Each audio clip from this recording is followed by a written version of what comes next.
تو میرے بھائیوں باقی جتنی بھی عبادتیں ہیں اللہ کریم نے فرشتوں کے ذریعے حکم نازل فرمایا، نماز وہ واحد عبادت ہے جو رب نے محبوب نو کول بلا کے نماز دا تحفہ عطا کیتا۔ رب نے اپنے لاڈلے محبوب کو پاس بلا کر پھر نماز کا تحفہ عطا فرمایا۔ وہی ہمارے نبی ارشاد فرماتے ہیں، حضرت ابو ذر غفاری رضی اللہ عنہ فرماتے ہیں پت جڑ کا موسم تھا، میں اپنے نبی کے ساتھ چل رہا تھا، حضور آگے آگے جا رہے تھے، میں پیارے نبی کے پیچھے پیچھے چل رہا تھا۔ حضور نے ایک درخت کی شاخ کو، ایک ٹہنی کو پکڑا، جب اس کو حرکت دی تو دھڑا دھڑ اس کے پتے زمین پر گرنا شروع ہو گئے۔ حضور نے فرمایا اے ابو ذر غفاری، تو ہر صحابی کا یہی جملہ ہوتا تھا، فدا کا ابی و امی یا رسول اللہ، لبیکا و سعدیکا یا رسول اللہ، سونیا میں حاضر ہاں، سونیا حکم کرو، سونیا تھوڑے تو میرے ماں باپ قربان۔ سرکار نے فرمایا اے ابو ذر یہ ٹہنی دیکھ رہے ہو، اس کے پتے بھی جھڑتے ہوئے دیکھ رہے ہو؟ عرض کیا کہ ہاں میں دیکھ رہا ہوں، دھڑا دھڑ اس کے پتے زمین پر گر رہے ہیں۔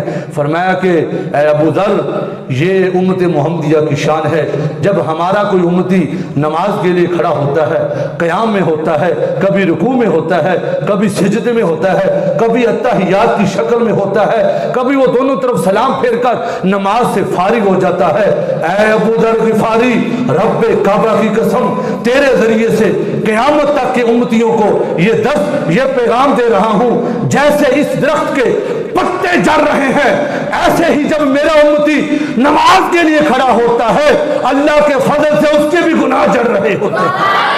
اور ملتا ہے کیا نماز میں؟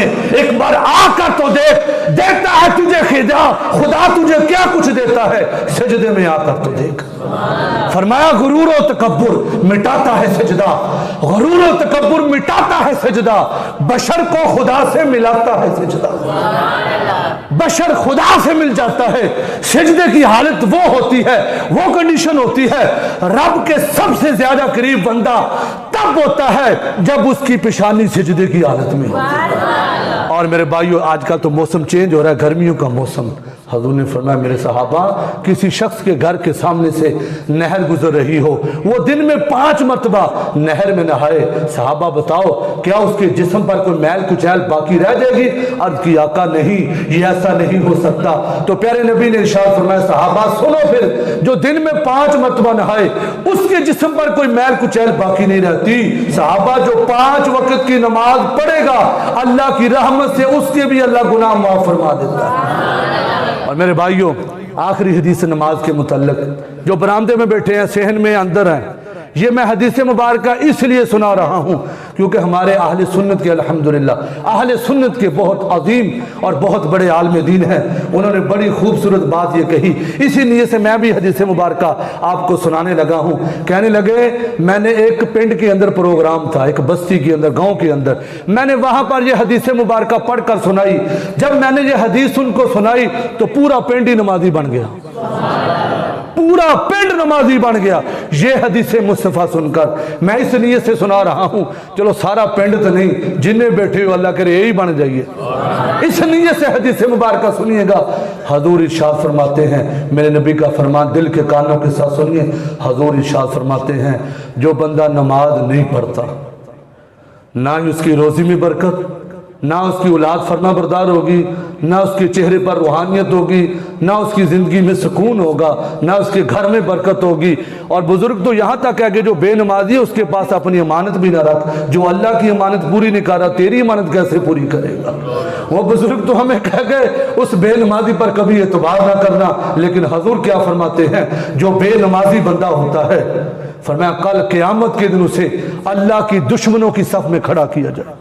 میں اور آپ جتنے بیٹھے ہیں، چاہے چھوٹے بچے ہیں، چاہے بڑے ہیں، جوان ہیں، بزرگ ہیں، ہم میں سے کیا کوئی بندہ، میرا آپ سب پر یہ کوشچن ہے، سب دل کے کانوں سے سنیے گا، اس کان سے سن کر جسے نا دل میں لے کر جانا ہے، دل کی میموری میں سیو کر لینا نبی کا فرمان۔ ہم جتنے بیٹھے ہیں چھوٹے سے لے کر بڑے تک، سب پر یہ میرا سوال ہے، کیا ہم میں سے کوئی بندہ یہ برداشت کرے گا کہ کل قیامت کے دن میں اللہ کی دشمنوں کی صف میں اٹھایا جاؤں؟ بولیے یار کوئی بھی برداشت نہیں کرے گا کہ میں اللہ کے دشمنوں کے ساتھ اٹھایا جاؤں. اور بھائی ہمارا تو عقیدہ ہے کل قیامت کا دن ہو ابو بکر صدیق کے ساتھ اٹھائے جائیں, عمر فاروق کے ساتھ اٹھائے جائیں, عثمان غنی کے ساتھ اٹھائے جائیں, مولا کائنات کے ساتھ اٹھائے جائیں, حضور غوث اعظم کے ساتھ اٹھائے جائیں, حضور داتا گنج بخش علی حجویری کے قدموں میں ہوں. ہمارا تو عقیدہ ہے حضور سلطان باہو کے ساتھ اٹھائے جائے, پیر مہر علی شاہ صاحب کے ساتھ اٹھائے جائے, حضور سلطان باہو کے ساتھ اٹھائے جائے, ہم ان سارے ولیوں کے پیچھے اٹھائے جائیں. اگر چاہتے ہو کہ کل قیامت کی اللہ کے پیاروں کے ساتھ اٹھایا جائے تو آج ہمیں نمازیں پڑھنی ہوں گی. لو جی اب نیت کیجئے گا کہ ہم نمازیں ساری پڑھیں گے, ایڈی ٹلی نہیں انشاءاللہ. اتنے زور سے کہیے شیطان کا کلیجہ پھٹ جائے اور ہماری مسجد بڑھ جائے. بولیے ہم پانچوں نمازیں پڑھیں گے. واہ جی واہ, اللہ کرے اس ثابت قدم بھی.